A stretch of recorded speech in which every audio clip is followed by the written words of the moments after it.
السلام علیکم ورحمۃ اللہ وبرکاتہ۔ ماہ سفر میں چلتے پھرتے پڑھنے والا وظیفہ، تقدیر بدل دینے والا وظیفہ۔ نبی اکرم صلی اللہ علیہ وسلم پر لاکھوں کروڑوں درود و سلام، آپ کی آل پر، ازواج مطہرات، صحابہ اکرام پر اور صحابیات پر بھی لاکھوں کروڑوں درود و سلام۔ تو میرے عزیز بہنوں اور بھائیوں، میں امید کرتی ہوں کہ آپ سب لوگ خیر و عافیت سے ہوں گے۔ معزز سامعین اکرام، ماہ سفر کا مہینہ شروع ہو چکا ہے۔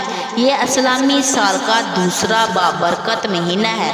جس طرح دوسرے مہینوں میں اللہ رب العزت کے فضل و کرم کی بارش برستی ہے، بلکہ اس مہینے کو کامیابی کا مہینہ کہا جاتا ہے۔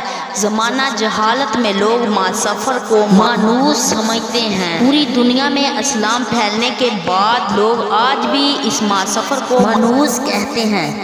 اس مہینے میں شادی کرنا، مکان بنانا، کاروبار کرنا، اسلام میں اس مہینے میں کوئی کسی قسم کی مانوسیت نہیں ہے۔ دراصل یہ دین سے ادھوریوں کا ثواب ہے۔ اللہ کے بابرکت مہینے کو مانوس، تکلیف والا مہینہ سمجھا جاتا ہے۔ معزز سامعین اکرام، یاد رکھنا، یہ مصیبت اور تکلیفیں اللہ کی طرف سے آتی ہیں۔ میرے عزیز بہنوں اور بھائیوں، آج کا ہمارا عمل اللہ کے صفاتی نام کا ہے۔ یہ وظیفہ لازمی کریں۔ دن میں چلتے پھرتے، اٹھتے بیٹھتے اللہ کے صفاتی نام کا آپ یہ وظیفہ کریں۔